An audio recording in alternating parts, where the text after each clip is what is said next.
Tengo que confesaros que me encanta ser la moderadora de esta mesa. Cuando Marcia me dijo cómo se titulaba, La relevancia de la mujer en la transformación social, me pareció una mesa potentísima. Porque además pertenezco a una generación de mujeres que hemos sido educadas machacándonos en la conciencia de lo importante que es nuestro papel para transformar la sociedad. Desde casa hasta el colegio, hasta la universidad. He tenido una suerte inmensa, eran otros tiempos. Entonces, si añadimos a este título la relevancia de la mujer y la transformación social, 3 palabras: seguridad, armonía y paz, y en homenaje a Enrique voy a añadir amor por mi cuenta.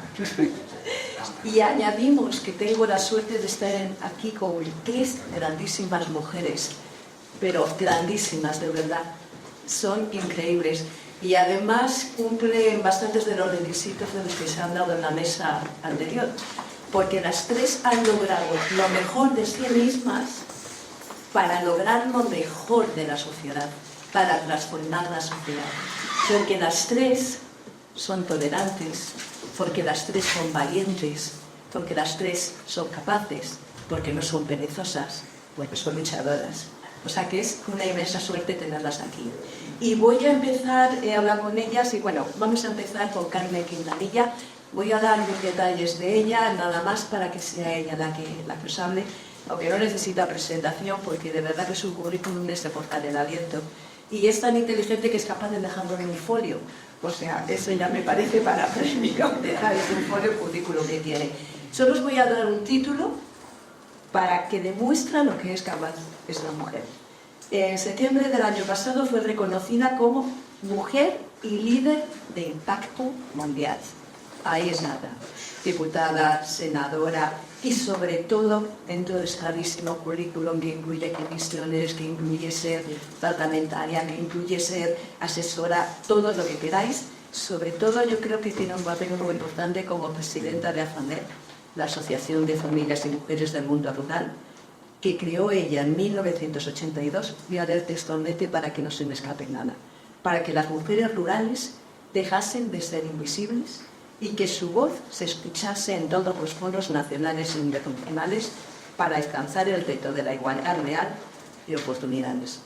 Y sobre todo, le encanta Carmen porque es embajadora por la paz, nombrada por la Asociación de Mujeres por la Paz Mundial. Y ella me ha dado un titular de lo que va a hablar y con ella os dejo. Mujeres, seguridad, paz y podríamos añadir amor por Enrique. Carmen, cuando quieras, te voy a poner kilómetros. Me voy a poner de pie, porque Si quieres, te puedes de aquí. este sentido hay veces traje de delante, entonces para que me veáis, que me veáis, no me igual.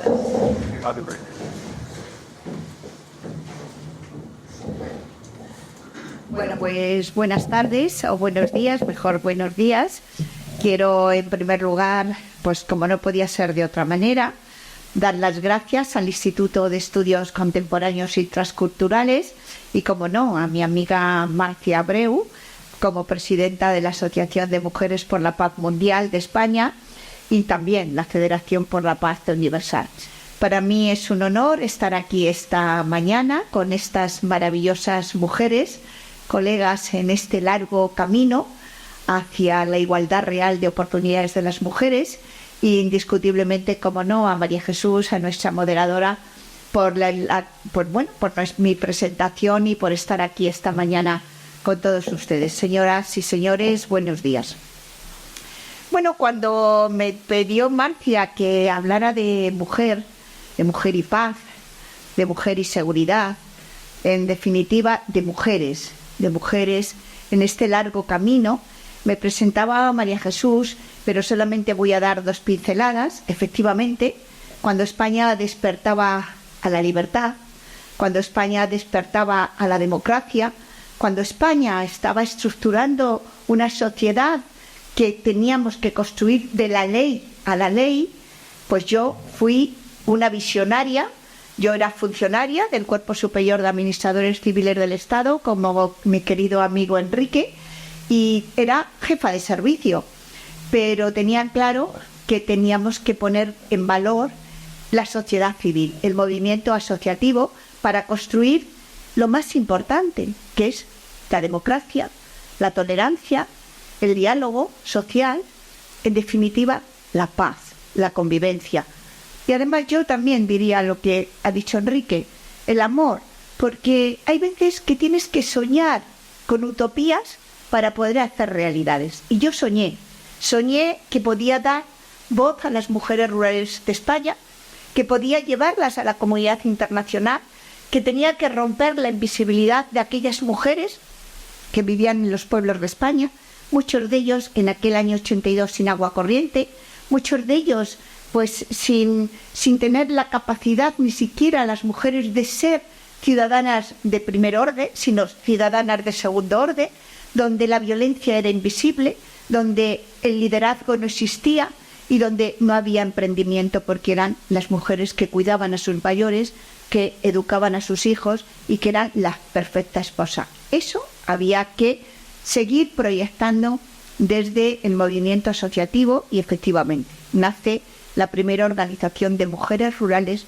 de Europa, no solamente de España, porque luego me di cuenta de que las mujeres rurales en Europa eran todas Secretaría de la Mujer de los sindicatos, por lo tanto eran la sección femenina que aquí existía de los sindicatos verticales, y yo lo que quería era llevar la voz de las mujeres desde el gran compromiso del feminismo rural, y así fue como hice ese largo camino hacia la igualdad. Esta organización hoy es una confederación nacional de federaciones y asociaciones de familias y mujeres del medio rural.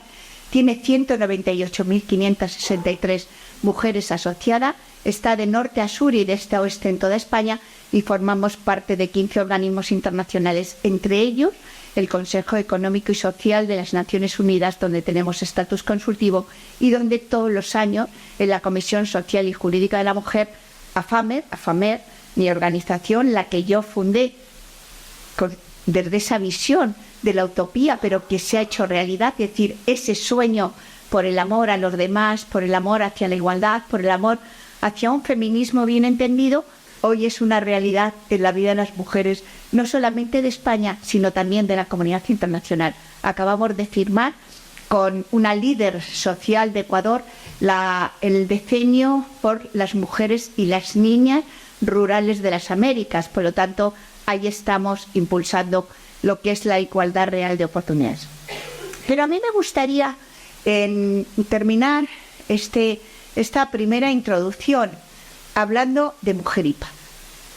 Y no puedo en menos o en vano que hablar de la primera resolución de las Naciones Unidas, donde se hace un llamamiento al mundo para contar con las mujeres en los conflictos armados, en el proceso de paz para terminar con los conflictos armados.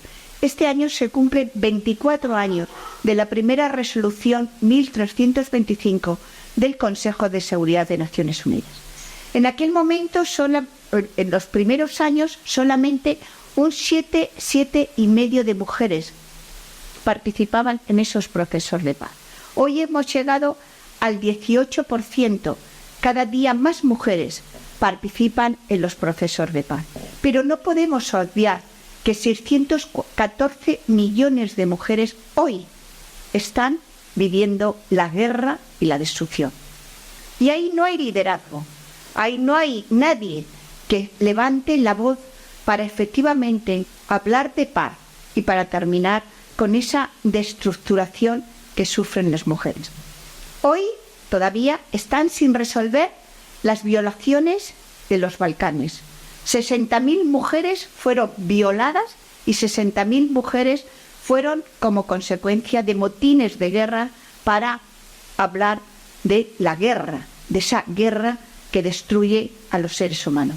Y hoy también tenemos que hablar de que tenemos una guerra en el corazón de Europa y que tenemos una guerra en Oriente Medio. Y ahí nadie habla de las mujeres, nadie habla del proceso de paz, nadie habla. ¿Ves? Todos los días la televisión solamente ve hombres que no hablan de paz, hablan de guerra, hablan de armas, hablan de defensa, hablan de seguir manteniendo sus presupuestos para terminar con un enfrentamiento y con un dictador, voy a ser prudente, como es Putin, que ha invadido la soberanía de un pueblo como Ucrania. Por lo tanto, hasta que el mundo no entienda que es necesario un mundo en paz y donde realmente en ese mundo de paz hay que contar con las mujeres para que efectivamente los procesos de paz sean reales, efectivos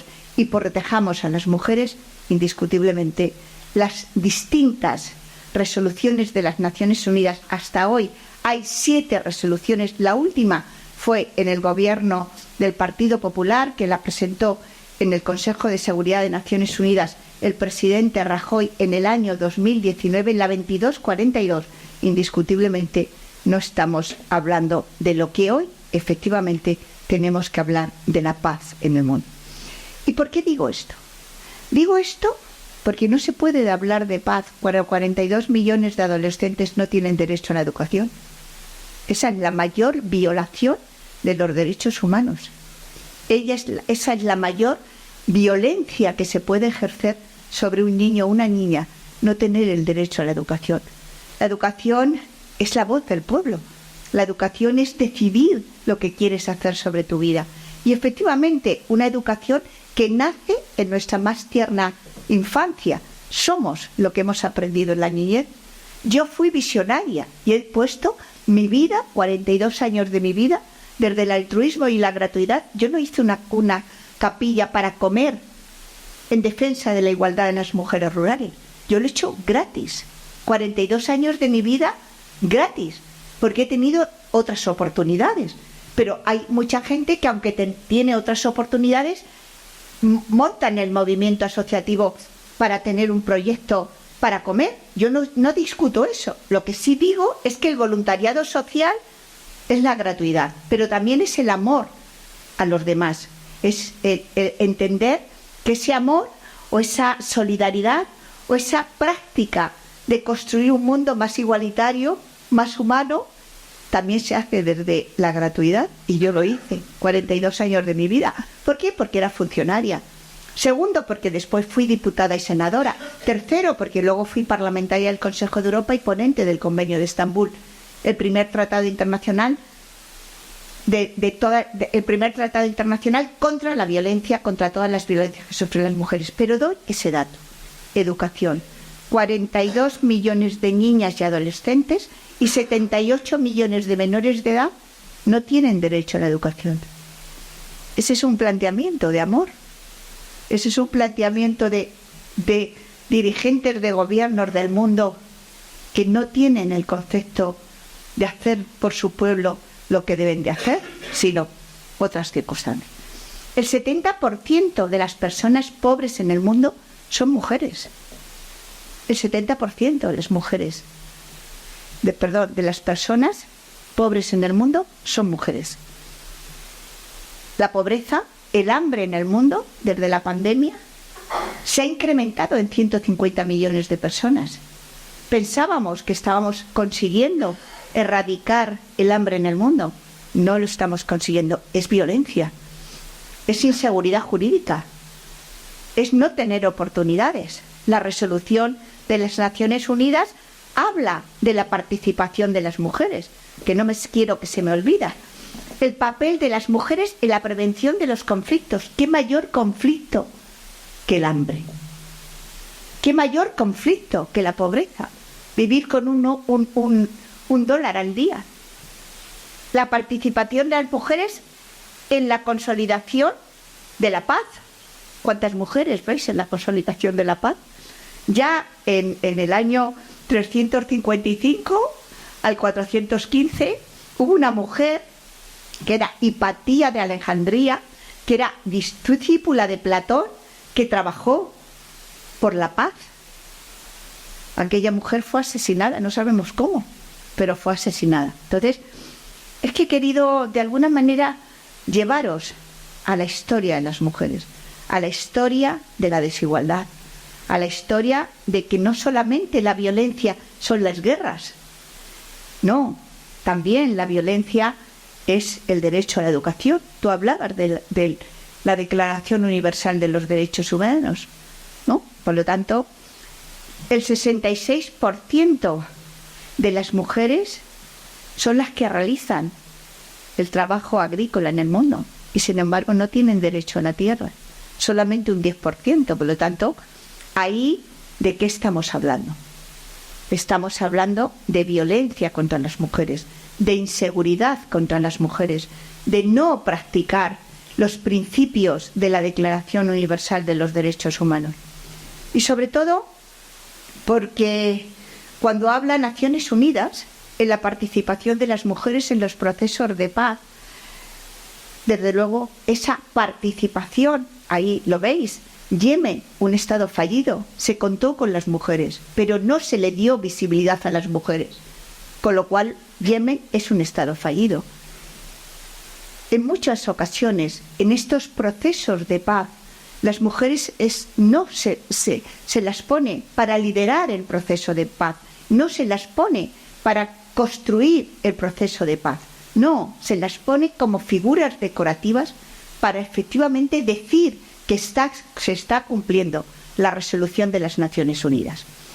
Y además, yo quería, en esta mañana, que efectivamente quería hablar sobre la igualdad entre hombres y mujeres, que es la base para conseguir un mundo más igualitario, más próspero y sostenible. Sin embargo, vemos cómo el mundo se está polarizando. Y cómo vemos que se construye un discurso, un relato de odio. Y lo digo muy claro, porque estoy todos los días en las instituciones europeas y en las instituciones internacionales.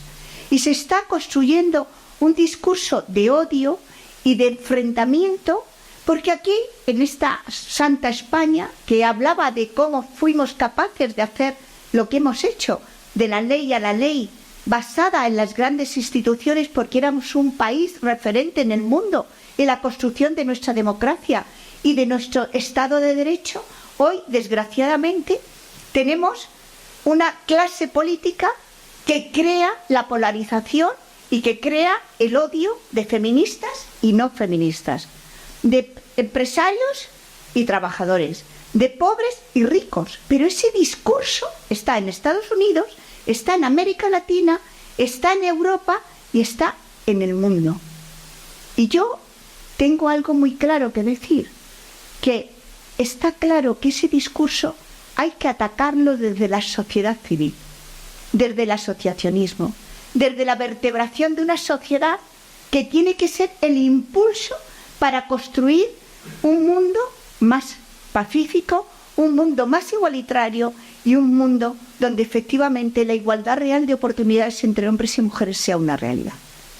Yo soy una feminista, pero me niego a creer que todos los hombres sean violadores y todos los hombres sean malos.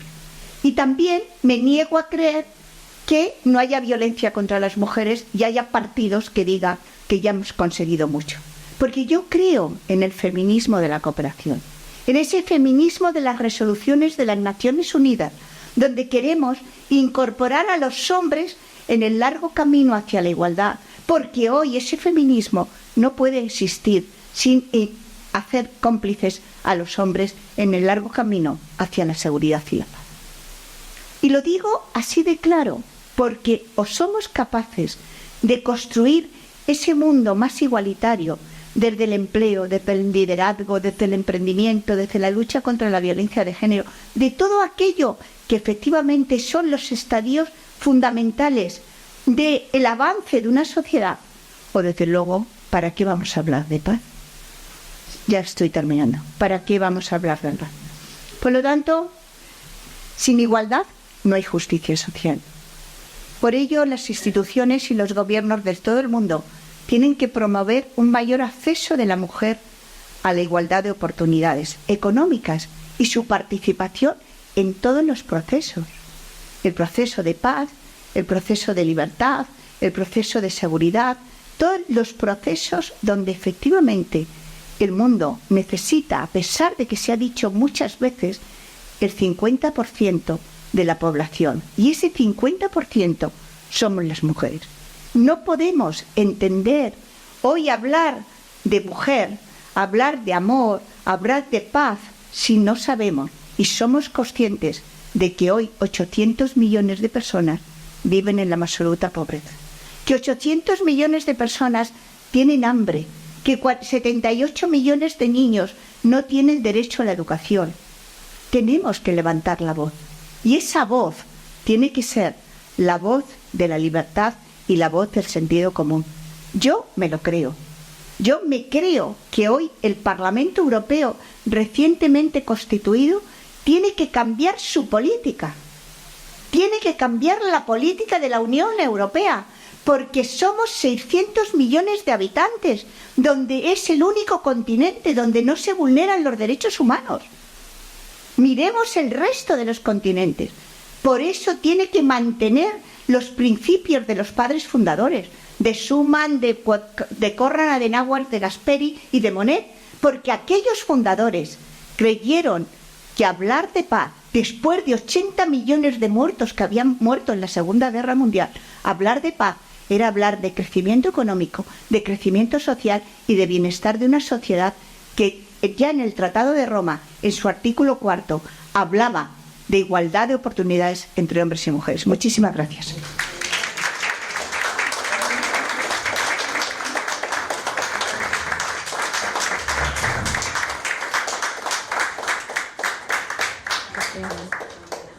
Bueno, estábamos fascinados con lo que estabas diciendo y se me pasa un poquito el tiempo, pero a ver si aparece el horario. Bueno, tenemos a Rosa María Rodríguez Magda, que también es embajadora de la paz, y me encanta porque es doctora cum laude en filosofía, y yo considero que la filosofía en este momento es coach libros en alguna paz personal.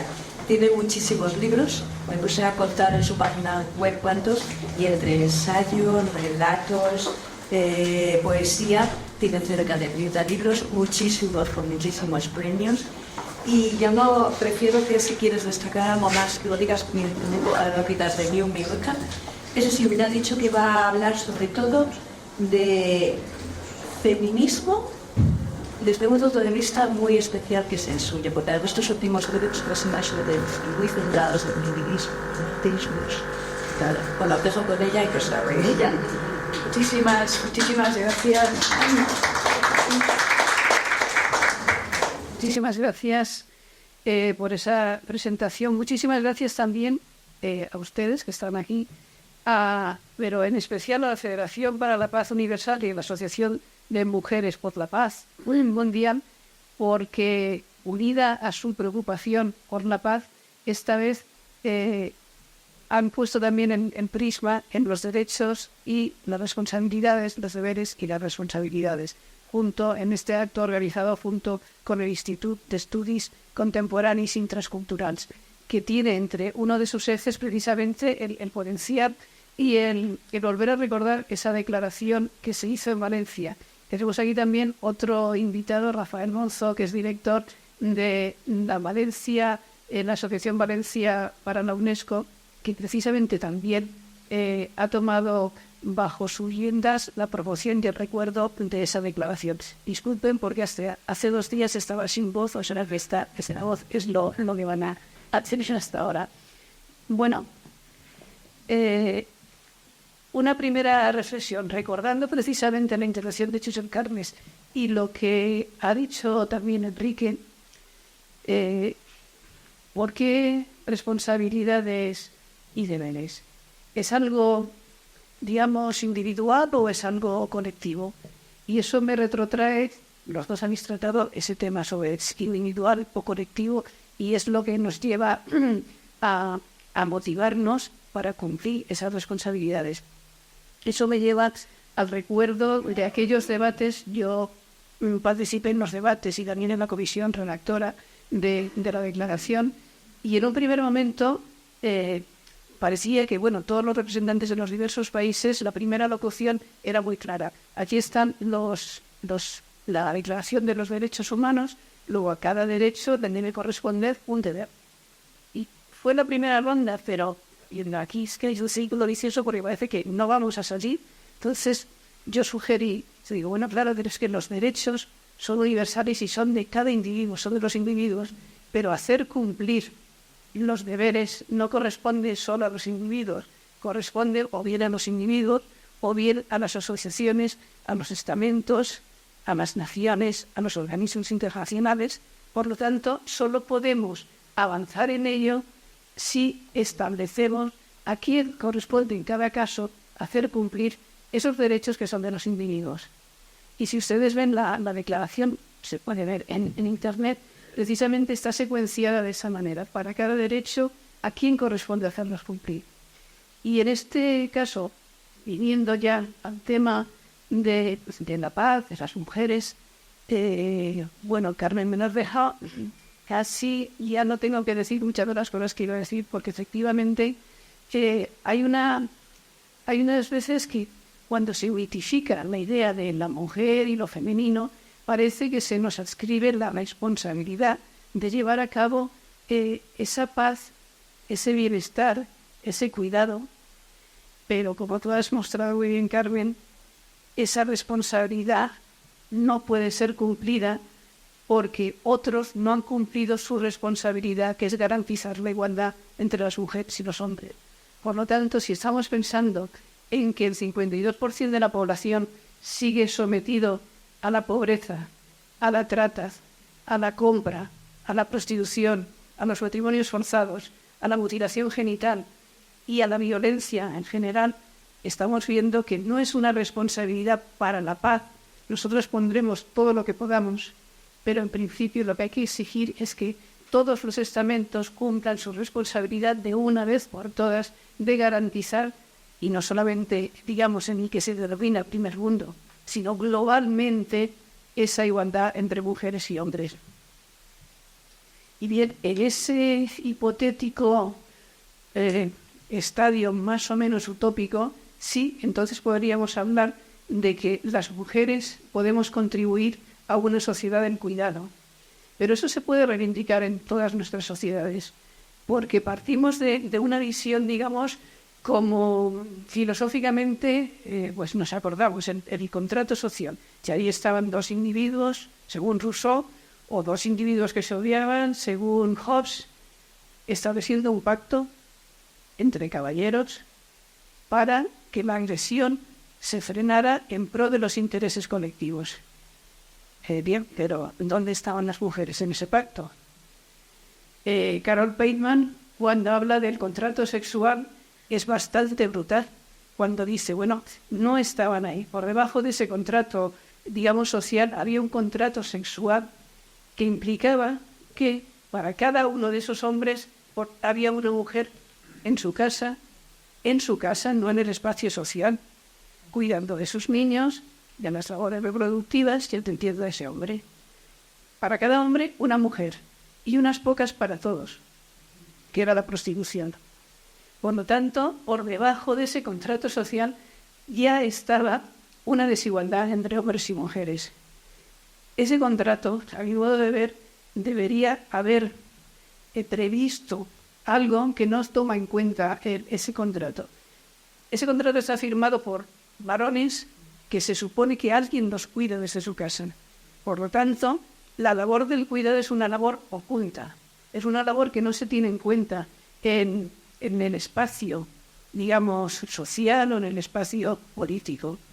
Porque hay otras, tradicionalmente, que lo están haciendo gratuitamente de una forma invisible.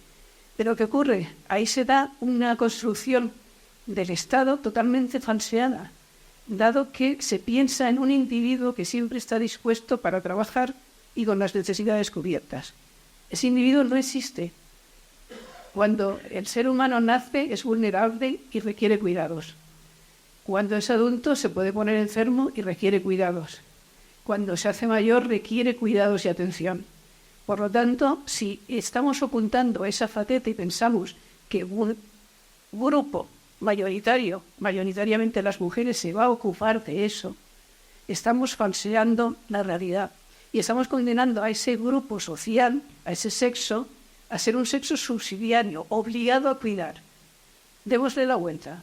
Es el Estado el que tiene que poner en primer lugar el cuidado de sus individuos, porque sus individuos son seres vulnerables que necesitan el cuidado.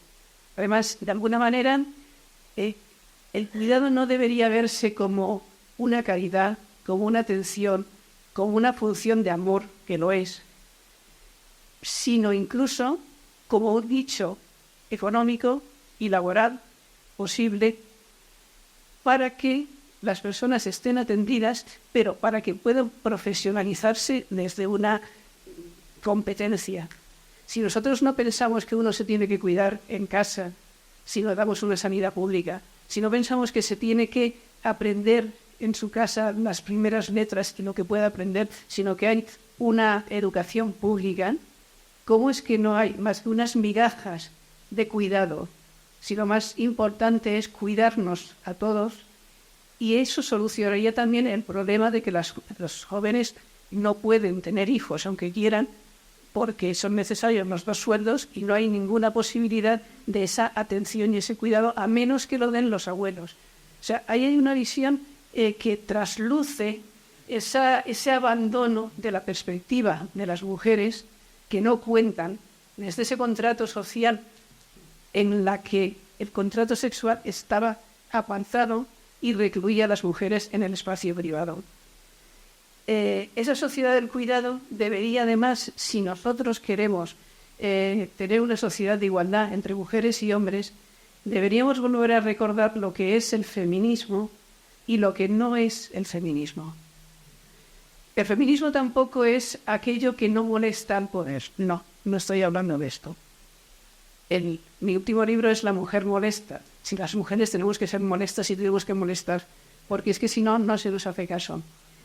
Pero el feminismo tiene una agenda desde siempre, que es primero la igualdad entre mujeres y hombres. Esa igualdad entre mujeres y hombres implica que las mujeres no sean relegadas a cuerpos sexuados, reproductores, nutricios y además a bajo precio.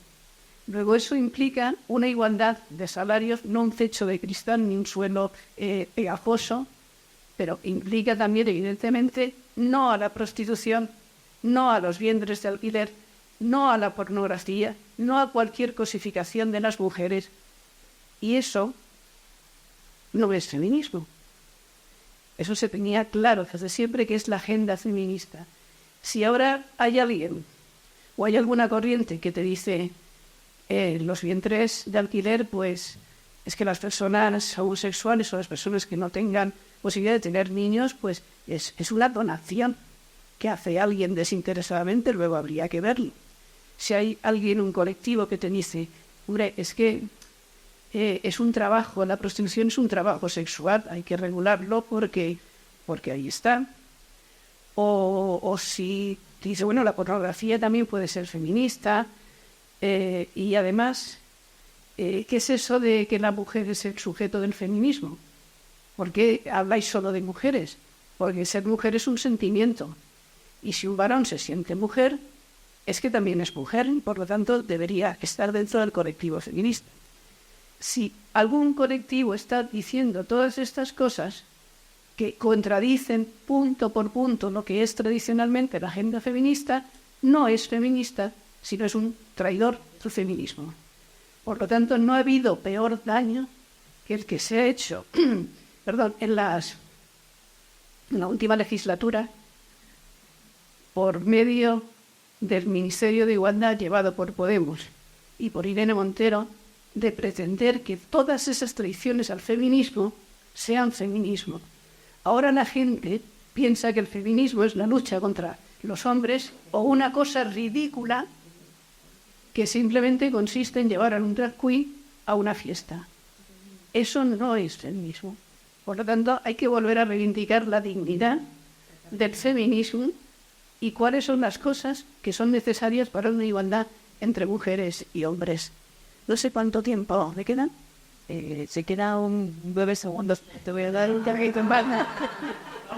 Sí, simplemente apuntar una cosa.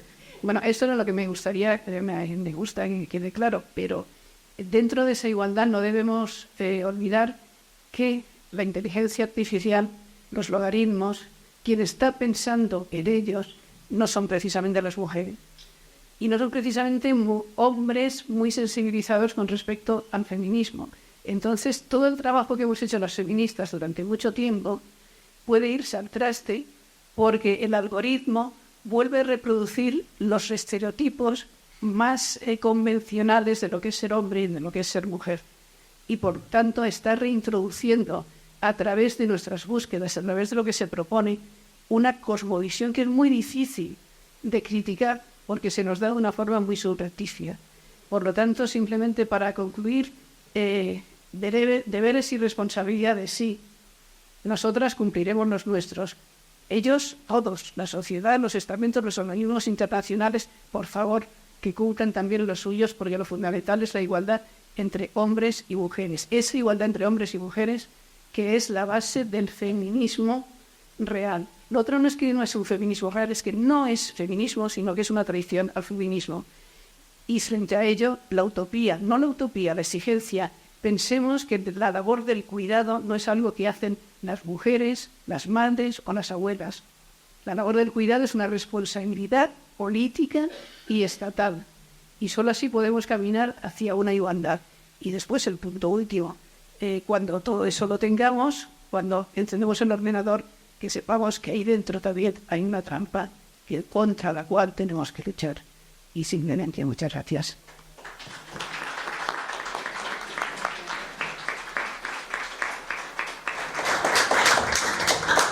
Voy rápidamente a presentar a la moderadora de esta conferencia. Se llama Inés Barreto y es peruana, pero lleva ya 18 años viviendo aquí en España, o sea que pues entonces puedes llamarme en tu programa. Perdona, ella es licenciada en Administración de Empresas por la Universidad Católica de Perú y también máster en Acción Política y Participación Ciudadana del Estado de Derecho por la Universidad Francisco de Vitoria de aquí, de Madrid. Es especialista en consultoría estratégica de las solidarizaciones y sobre todo es una mujer que llama muchísimo la atención porque es presidenta y socia fundadora de AMEI, que son las siglas de Asociación de Mujeres Empresarias Iberoamericanas, Pachamama, y Pachamama es la misma tierra, me imagino que tendrá muchas personas. Y esta entidad se creó en el año 2008 para promover y visibilizar el aporte social, cultural y económico de las mujeres empresarias y fundadoras latinoamericanas aquí en España, a través de más de 1.000 miembros de esta asociación. Es una mujer muy profesional y es una gran vendedora de su proyecto. Se tiene mucho que ver con lo mío. Hablar de lo que quieres que diga de Dios, vas a decir, bueno, va a hablar de mujer y emprendimiento.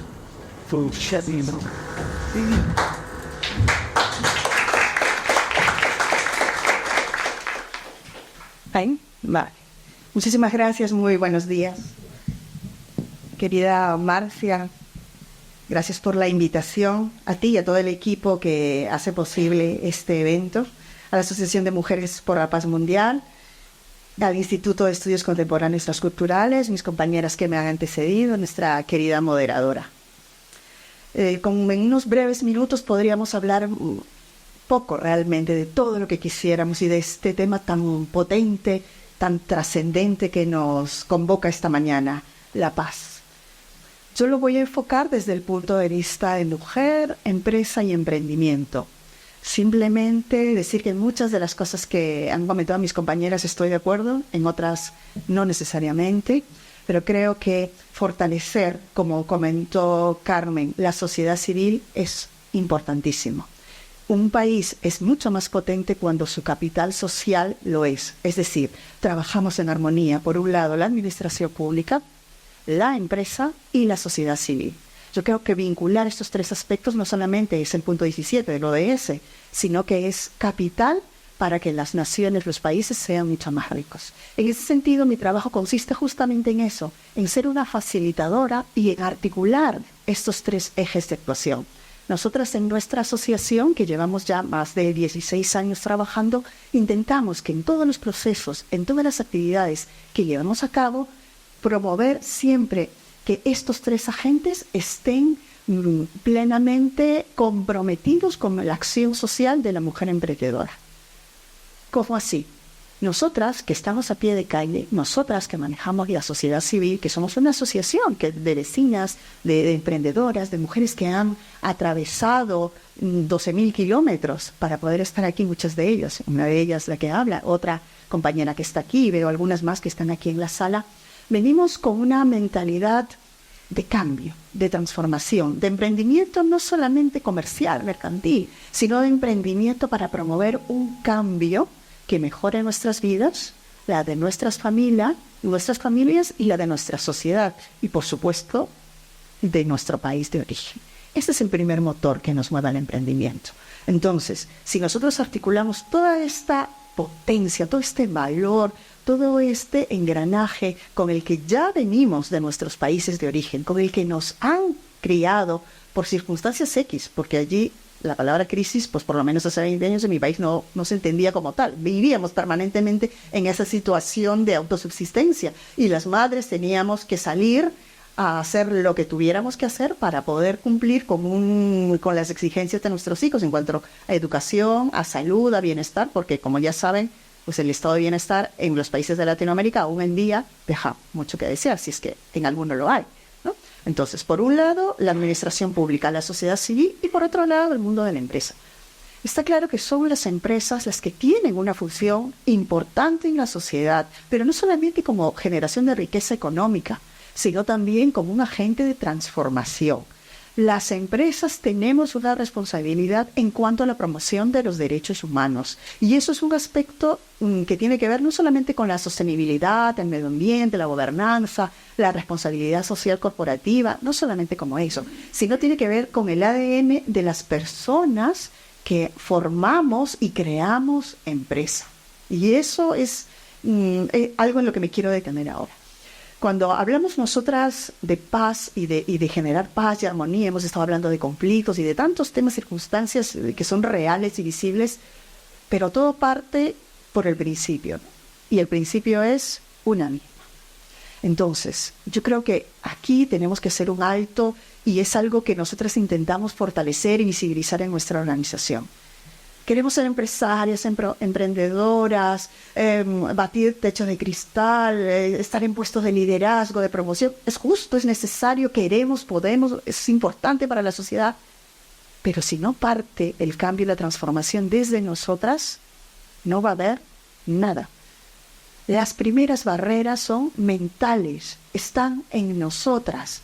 Es verdad que encontramos muchas veces rechazo entre nuestro propio ecosistema inmediato, muchas veces nuestras parejas, nuestros esposos, nuestros padres, muchas veces la sociedad, el Estado, pero nosotras somos las primeras que nos tenemos que creer que si queremos lograr un cambio, una transformación, tiene que empezar por nuestro cambio personal, nuestro cambio interior, nuestro deseo realmente de conseguir ese propósito para el cual hemos sido creadas y ese propósito que nos va a llevar a trascender, no solamente a sobrevivir, porque ya sobrevivimos cuando decidimos venir a este maravilloso país. Ahora lo que queremos nosotras es vivir y lo que queremos nosotras es transformar. Ese es un primer mensaje que nosotras como Asociación de Mujeres Empresarias Iberoamericanas queremos dejar el día de hoy aquí. Y de hecho, una de las áreas de trabajo más importantes, como también comentó Carmen, es por supuesto la formación. O sea, de hecho, una de los ejes fundamentales que trabajamos en nuestra organización es la formación. Pero esta formación tiene que pasar, como repito, desde el desarrollo de habilidades personales para el emprendimiento hacia el desarrollo de habilidades técnicas, profesionales, para crear una empresa aquí. Sabemos que crear una empresa aquí es una cuestión de pagar impuestos, hay que conocer el régimen tributario, fiscal, contable, laboral, que obviamente hay que evitar en todos los sentidos la economía sumergida que tanto daño le hace a nuestros países en Latinoamérica, por supuesto, que hay que regular efectivamente todos los procesos de empresa y emprendimiento y que obviamente los estados y los gobiernos deberían facilitar sobre todo el emprendimiento y el acceso a los autónomos, que en ese sentido pues nosotros estamos completamente, muchas veces a la cola, cuando sabemos que el 95% o el 98% de quienes crean empresa en España son efectivamente las microempresas, los autónomos, ¿no? Que es un negocio familiar, que no es otra cosa, y que somos los que realmente generamos empresa aquí y trabajo. Eso es. Ahora, lo otro que me gustaría dejar claro y comentarles es que en nuestra organización existe una tercera fase, ¿no? La información, la formación, y la otra que es el de fortalecimiento de redes de contacto. ¿Esto qué es? Esto es darle visibilidad a todas las empresarias, emprendedoras, mujeres en particular, pero no de manera excluyente, porque en nuestra organización no excluimos a los hombres, no podemos hablar de igualdad de oportunidades el 50% de la población, tenemos que hablar toda nuestra comunidad, todos juntos de este tema, ¿no?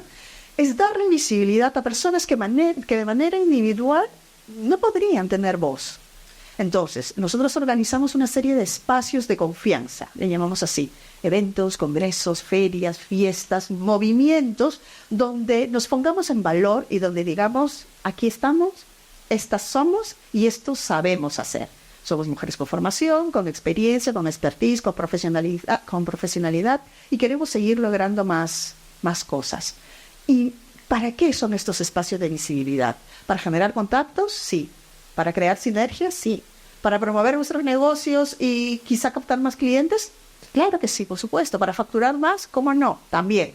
Pero hay un motivo debajo, hay una base importantísima que tiene que ver con la reducción de la xenofobia y el racismo.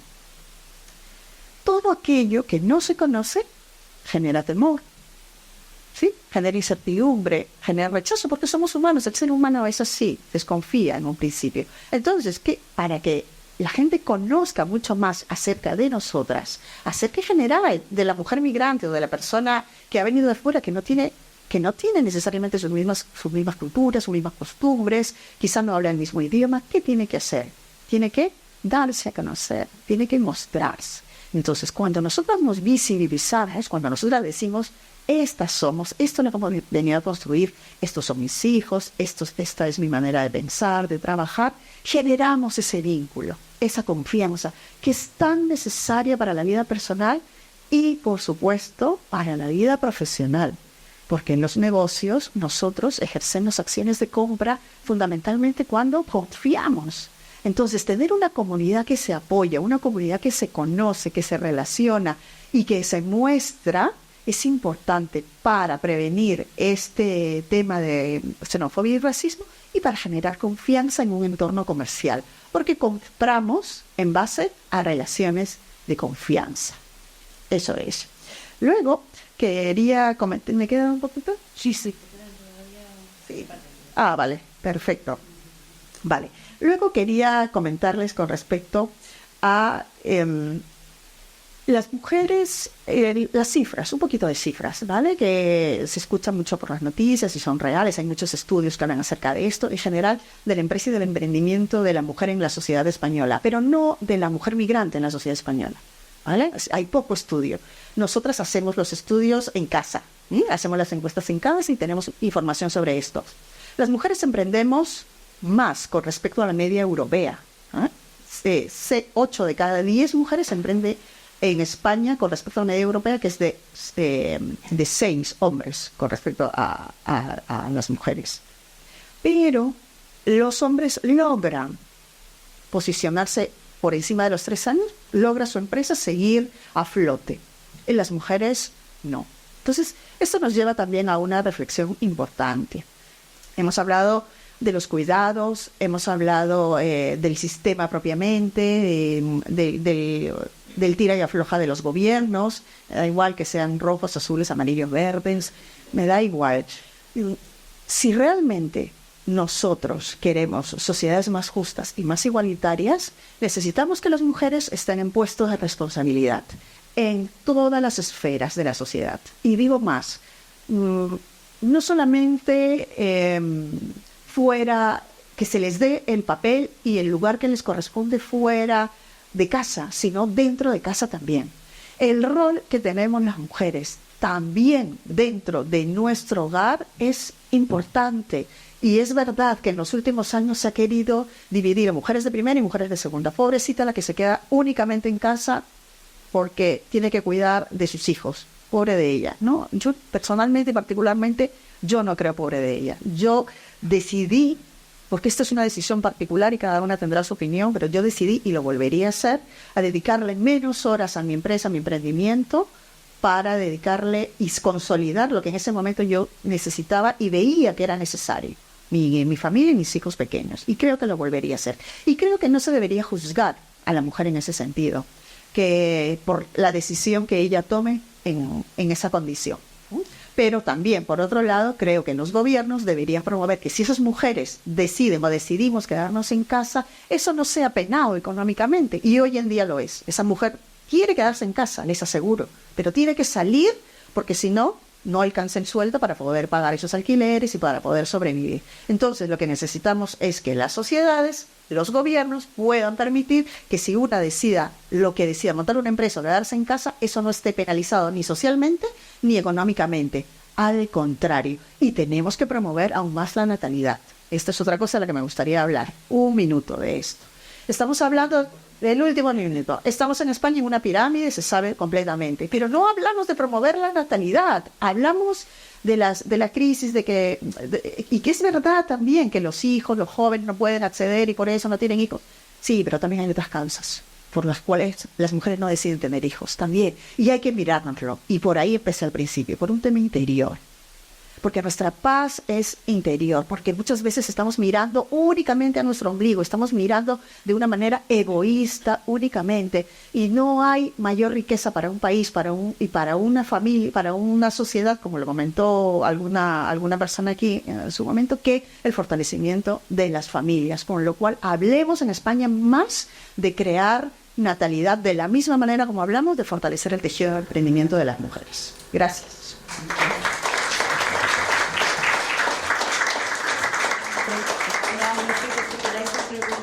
Voy a resumir muy rápidamente para que puedan haber más preguntas.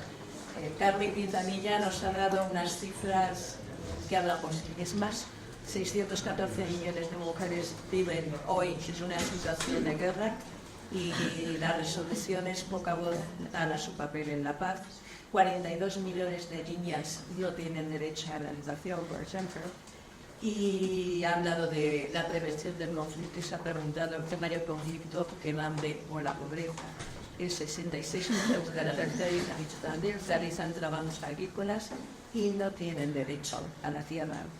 Y de hecho, nos ha hablado como facilitadora, nos ha hablado de promover, y ha dicho algo que a mí me pareció de manera muy, a un principio que me ha parecido increíble. El principio de todo es lo mismo, el cambio se tiene que hacer desde nosotras y lo que creo que tenemos que hacer es quitar nuestras barreras mentales. Lo ha hablado de xenofobia, ha hablado de racismo, ha hablado de comunidad de apoyo. Y por último, Rosa María ha sumado mucho con lo que yo dije también. Y entonces ha dicho la responsabilidad de la mujer en la paz no puede hacerse cumplir si otros no la cumplen. Y ha hablado de cuidado como responsabilidad política y estatal, del cuidado que se ha hecho invisible, de esa mujer que se quedó en casa desde los tiempos del contrato social para que los hombres pudieran firmar un contrato social. Y ha hablado de algo que en estos momentos algo que deberíamos todos tener un poco en pensamiento. La inteligencia artificial está manejada por hombres con demandas precisamente feministas en sus pensamientos. Ni buenos. Y que los algoritmos de la inteligencia artificial están reproduciendo los peores estereotipos. Y tengamos cuidado con el negocio de nosotros que nos conectamos con muy claro. Y si queréis ir haciendo preguntas, no sé si había alguien para llevar el micrófono. Hay 10 minutos para el conocer, me acaban de decir. Yo he sido brillante, pero bueno, 10 minutos de coloquio. Sí, perdona, ¿puedes? Requiero que te van a dar un micrófono. Sí, vaya.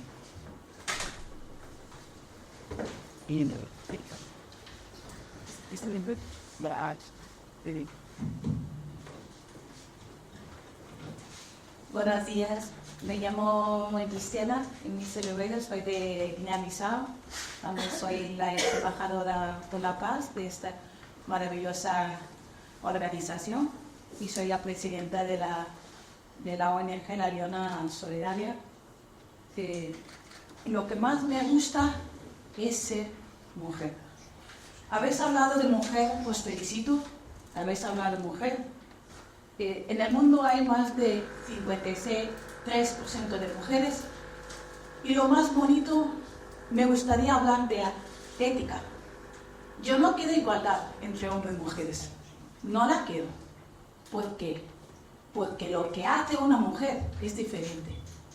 Cuando engendramos una vida en nuestra barriga, yo soy madre de niño y niña. Para empezar, desde el primer día es diferente. Tanto no quiero igualdad entre hombre y mujer, pero sí quiero que me respete como una mujer, una madre, una niña, una futura abuela. Quiero sí. Aquí en España hay un dicho que se dice: detrás de un gran hombre hay una gran mujer. ¿Dónde está el gran hombre detrás de una gran mujer? No quiero esa igualdad. Cuando veo un hombre guapo en la calle, es gracias a esa mujer. Pero cuando ves una mujer guapa en la calle, no es gracias a un hombre. No quiero igualdad. Cuando el hombre está enfermo, la mujer está encima de él, desde el nacimiento hasta su último día de vida. Pero cuando la mujer está otra mujer. No quiero igualdad. Quiero que me respeta como mujer, como madre, como una futura abuela. Quiero que me respeta como la leona. Conocemos la vida de la leona en la selva, la que caza y lleva comida a la familia. Y la última que come. Cuando la leona lleva comida, primero come el marido, come los cachorros y ella es la última la que come. Ella es la que cuida de la manada. Eso es lo que yo quiero. No quiero igualdad de hombre y mujer. Sí quiero que se respetan las mujeres. Gracias.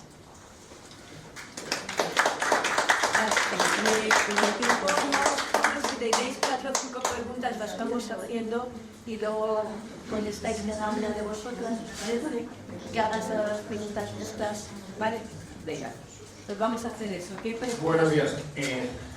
Sería un comentario muy rápido, por favor. rápido, es que si no, no... las palabras de María del Carmen. Respecto de la guerra Ucrania-Rusia, no digo nada porque no es negociable. Pero allí en Oriente Próximo, pensar que si las mujeres tomaran las riendas de aquello, las cosas podrían ir mejor, es bastante discutible. Esto es, en la guerra tenemos, por ejemplo, el caso de Golda Meir, que fue primera ministra laborista y que ordenó la ejecución de todos y cada uno de los miembros del comando aquel de las Olimpiadas de Múnich.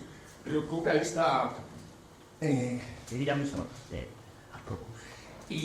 luego, pues, en el lado palestino tenemos a Laila Halep, que era una que se dedicaba a hacer secuestros de aviones. Entonces, eso de pensar que las mujeres lo podían hacer mejor, lo he dicho, lo pongo en cuestión.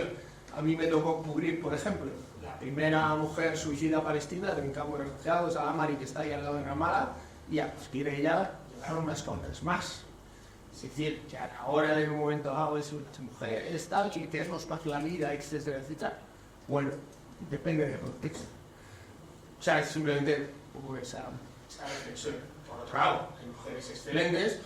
La policía israelí, por ejemplo, Limón Ifnat, que es Likud, partido ganado en Popular, o en el caso, pues yo qué sé, izquierda, pues la ministra Shulmi Daloy, ministra de Educación, pues también fueron excelentes en la política. Pero lo dicho, en Oriente Próximo, las mujeres también, pues, son bastante prohibibles a la violencia. Dale. Sigmos, ¿verdad? Pues yo he mandado ella a mano, de así de mensaje. Ya. Tenemos hasta la 1 y tienen que responder, o sea que por favor es mucho importante. Enhorabuena, siempre se aprende mucho con las mesas, ¿no? Entonces mi pregunta va más o menos entre María Carmen y Rosa. Cuando veo un foro así de mujeres siempre por la igualdad, yo soy africana europea, o sea, soy africana europea, ¿no? Porque tengo las dos culturas completamente asimiladas o digeridas. Entonces, cuando se habla de igualdad, como lo ha dicho aquí detrás una paisana, yo siempre pregunto, cuando veo todas esas mujeres españolas, porque yo vivo en España, que están ahí muy altas, que están muy alto, su comportamiento deja mucho que desear, porque tiene un comportamiento totalmente masculino. Entonces, si la mujer tiene que subir, tiene que dejar los roles, su rol de mujer, porque ella es mucho más que ese rol que representa. Entonces, como se eleva, adopta actitudes masculinas, vocabulario masculino, comportamiento masculino. Entonces yo digo, ¿entonces dónde está la mujer? Cámbiese de sexo, váyase a Irán, opérese y le harán hombre. Yo qué sé, una cosa así. Entonces, ¿para qué yo voy a luchar? Si yo tengo que ser femenina, quedar dentro de lo que soy. Pero si para ser feminista tengo que adoptar ese comportamiento masculino, tener un vocabulario masculino agresivo de ataque, pues francamente prefiero quedarme en ser femenina. Por favor, quiero una contestación a esto. Muchas gracias. Pues aquí tenemos otra pregunta. ¿Alguien más? Al fondo hay desinvestigando.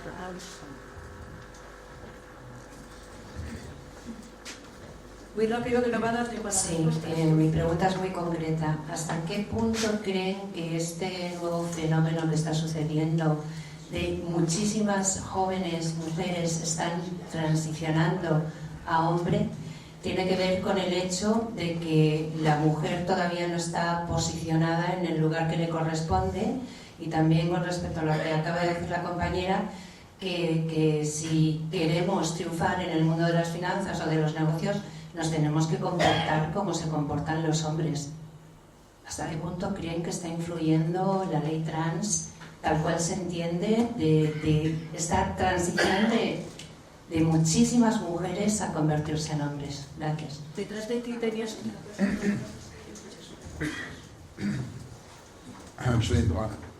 Una pregunta muy cortita. Antes han dicho que hay una gran violencia en el tema de que los niños no tienen educación, hay un porcentaje alto de que no reciben educación, y eso es violencia.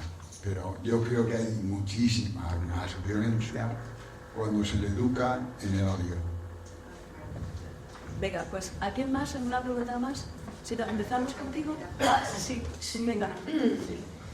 A ver, lo contrario de la igualdad no es la diferencia, es la desigualdad. Por lo tanto, cuando se habla de igualdad entre mujeres y hombres, no se está negando la diferencia, se está negando la desigualdad. Una diferencia que nazca en la desigualdad es opresiva, porque relega a las mujeres. Una diferencia que parta de la igualdad es enriquecedora. Este debate entre feminismo de la igualdad y feminismo de la diferencia lleva bastantes décadas, pero no hay por qué enfrentarlo. O sea, no se trata de decir que queremos ser como los hombres, sino de que queremos tener las mismas oportunidades, los mismos derechos, mujeres y hombres. A partir de ahí, evidentemente, tanto referido a... Hay un entrañamiento, por así decir.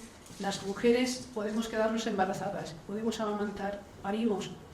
Tenemos una relación con la naturaleza diferente. Entonces no se trata de negar el cuerpo, sino de poner en valor precisamente esto.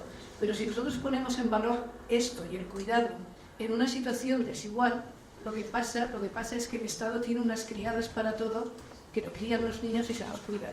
Si nosotros ponemos el valor en una sociedad igualitaria, estamos haciendo que la sociedad valore esa aportación, y por eso hablaba antes de un Estado que ponga por delante un Estado los cuidados, no como algo que hagan otras, sino como una obligación, y entonces una puesta en valor de esa diferencia que pueden aportar cada uno de los sexos. Si me dejáis que vaya contestando un poco la segunda pregunta. Un poco, a ver, hay mujeres que son muy malas, y hay hombres que son muy buenos, a menos mal. Entonces, se nos socializa a todos de la misma manera. Se nos socializa para ser competitivos, se nos socializa para que los chicos sean muy machos y para que las mujeres cumplan la ley del agrado. Esto es, que siempre estén guapas, que siempre accedan a lo que se les pide, que piensen que su deseo es el deseo del varón. ¿Eso quiere decir que los hombres individuales y las mujeres individuales somos buenas o malas o no?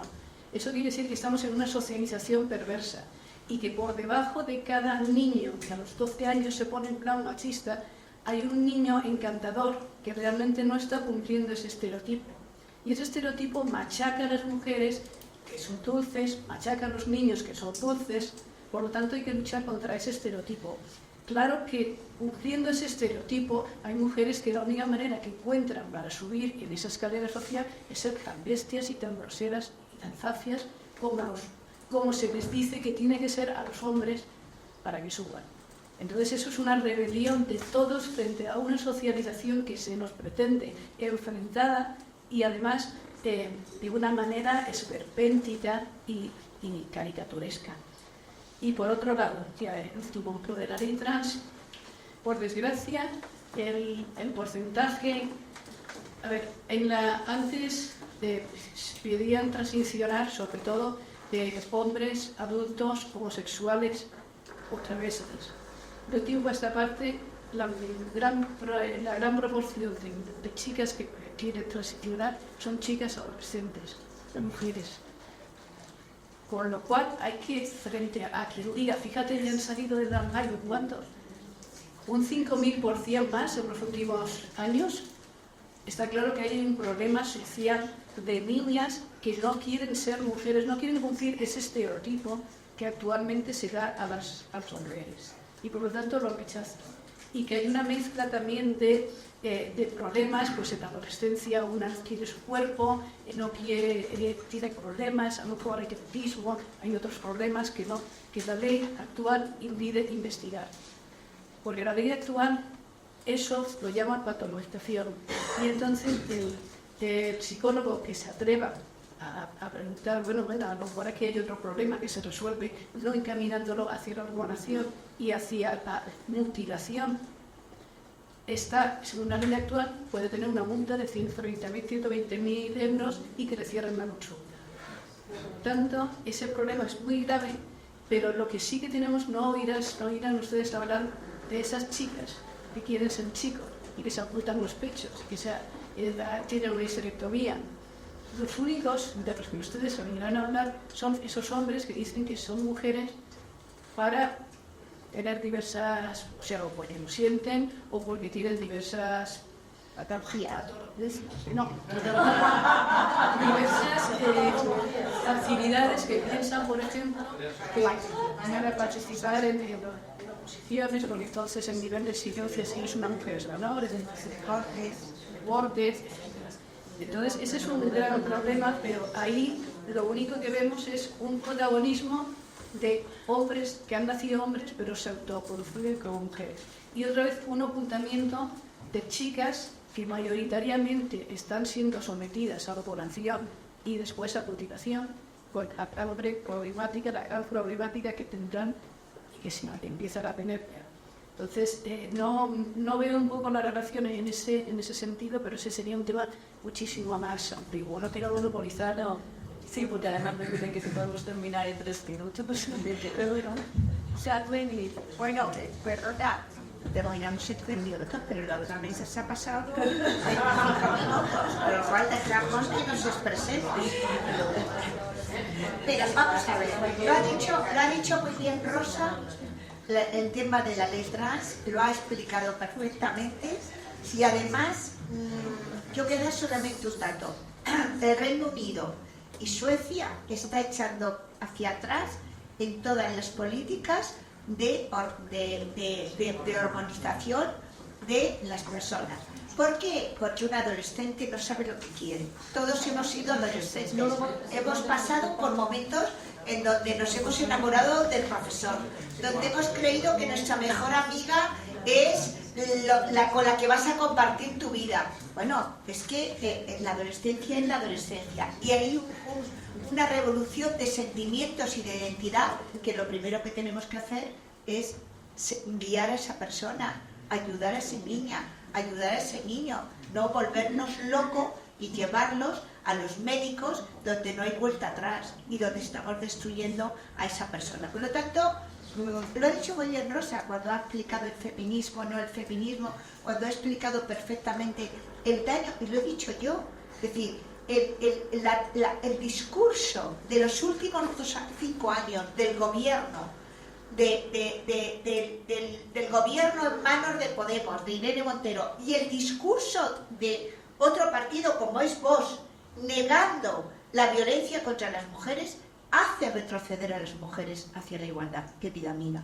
Yo te entiendo perfectamente y además me encanta que digas que eres africana y europea, porque efectivamente desde África se mira a Europa hacia un continente en donde no Rusia ni otros países, pero sí la Unión Europea en defensa de los derechos humanos, y hay una mirada hacia el futuro, ¿no? Y por lo tanto, yo que he sido embajadora del Banco Mundial contra la malaria, el SIDA y la tuberculosis, y he estado en el Sahel, he estado en esos países donde la pobreza y donde indiscutiblemente no hay ni vacunas, ni hay una mortalidad infantil, y la media de hijos por madre es de 12 a 13 hijos, desde los 13 y 14 años que empiezan a dar a luz a sus hijos, pues indiscutiblemente esa mirada hacia Europa es muy importante. Pero fíjate, te voy a decir una cosa muy importante. El respeto no está reñido con la igualdad. El respeto no está reñido con la igualdad, ni con la libertad. Las mujeres en España, en los años 70, hicimos una revolución callada y efectiva. Una revolución de nuestra incorporación al mundo de la educación. Una revolución de nuestra incorporación al mundo del empleo. Es verdad que efectivamente en muchas ocasiones, y al mismo tiempo voy a contestar a la pregunta que nos han hecho, de decir que hay mujeres que adoptan posturas o que adoptan maneras de actuar en la defensa igual que los hombres. Claro, porque teníamos que sobrevivir. Teníamos que sobrevivir, había que adaptarse a un mundo de la empresa de aquellos momentos complicado y difícil, al mundo de la administración pública y al mundo empresarial, donde teníamos que adaptarnos a ese mundo y donde efectivamente adoptábamos estereotipos que no nos correspondían. Pero eso no está reñido con la feminidad, eso no está reñido con la aportación de las mujeres a la sociedad. Es que la igualdad real de oportunidades es que yo quiero ser madre y puedo ser, pero al mismo tiempo puedo ser presidenta del gobierno de España, ¿por qué no? Entonces, esa es la línea divisoria entre lo que es el respeto, la libertad y la igualdad. El concepto del feminismo, en donde hagamos posible que las mujeres desde su propia libertad puedan decidir su futuro, puedan decidir su destino, puedan decidir lo que quieren hacer con sus vidas. Y eso te lo da el ir a la universidad, te lo da la educación y te lo da el principio de leyes que protejan la igualdad real de oportunidades. Si tú no tienes leyes en los estados que protejan la igualdad real de oportunidades, como recoge nuestra Constitución, desde luego en nombre de la desigualdad y en nombre de la falta de libertad, desde luego se menoscaba y se vulneran los derechos humanos de las mujeres. Y eso es lo que decía Rosa y lo que digo yo, y lo que decía también nuestra querida amiga de Perú. ¿Por qué? Porque efectivamente el respeto no está reñido con la libertad. Y luego había yo quería decir una cosa, lo ha dicho Rosa muy bien. En estos momentos, en Europa, 7.700.000 mujeres han perdido su puesto de trabajo porque eran las grandes cuidadoras de sus mayores, de sus dependientes y de sus niños. 7.700.000 mujeres. Eso es una tragedia. Por eso nace la Estrategia Europea de los Cuidados en la que yo he participado, para decirle a los Estados miembros que los cuidados no tienen por qué estar en manos solamente de las mujeres y que hay que profesionalizar los cuidados para que sean cuidados pagados, cuidados accesibles, cuidados asequibles. además que los hombres, que solamente representan el 5% de los cuidadores en Europa, sean también cuidadores. Porque así hacemos una sociedad más igualitaria, desde el respeto y desde la libertad. Yo no creo en el feminismo en donde todo vale. No, no, para nada. Yo creo en el feminismo del respeto, de la libertad y sobre todo del feminismo de los valores. Porque hoy, como consecuencia de un discurso malo, de una sociedad que vale todo, hoy tenemos adolescentes más machistas que nuestros padres. Y eso es un error del concepto del valor de la igualdad real de oportunidades, el acceso al empleo, el acceso a la educación. Pero yo no soy igual que este señor. Yo no soy igual que usted. Yo soy mujer y me considero mujer y me siento femenina y soy feliz siendo mujer. Eso es lo más importante. Pero yo quiero ser presidenta del gobierno de España. No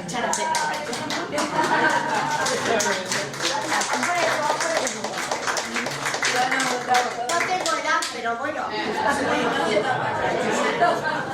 Y que además, genéticamente, científicamente, biológicamente, soy. Exacto. Y además soy feliz siendo mujer. Es que ese es el valor que dan a la sociedad. Eso es lo que hay que hacer, educar a nuestros hijos. Y desde luego, no que las influencias exteriores las lleven a una bulimia, a trastornos de anorexia, porque no estamos educando en lo principal, que es valorar a esa niña y a ese niño, para que se sientan bien y para que se sientan felices. Desde una educación con reglas, en una educación con disciplina, en una educación donde no todo vale. Si es que hemos cambiado los conceptos. Pues vamos a dar tiempo a Ivette para que responda ella. Perdón, es súper breve. Las palabras tienen poder, sin duda. El lenguaje tiene poder. Y hay mucha manipulación del lenguaje hoy en día. Nosotros en nuestra organización lo tenemos claro. Nunca hablamos ni de igualdad ni de diversidad. Hablamos de igualdad de oportunidades entre mujeres y hombres. Y hablamos de diversidad cultural. Porque si no, todo se ve que dentro del mismo saco igual. Podríamos profundizar, pero no hay tiempo. Segundo, el tema de buenos, malos, de generar colectivos. La responsabilidad es personal. El ser humano tiene responsabilidad individual. Tenemos la libertad personal de transformarnos cuando llegamos a un puesto de poder y tener alguna conducta masculina. A ver, que no hablemos de colectivos, hablemos de seres individuales. Siempre. Si fortalecemos el individuo, vamos a tener sociedades y colectivos potentes. No al revés. Es del individuo hacia afuera.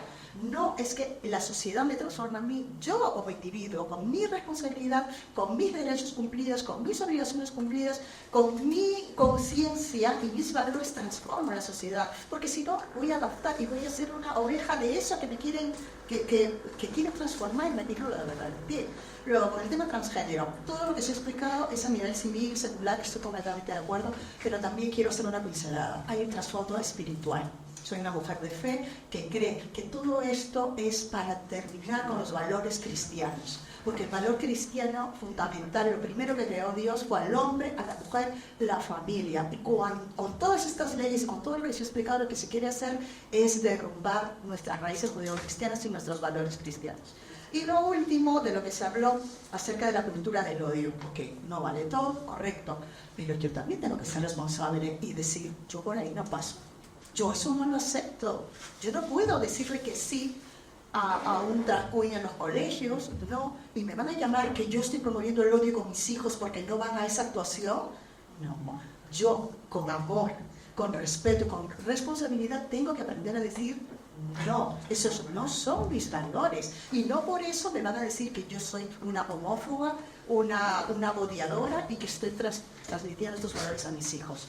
No, yo con mis valores tengo que ser tajante y tengo que ser firme y obviamente con amor y de las maneras correctas, pero tengo que ser firme y consecuente y moverme por convicciones y no por emociones. Gracias.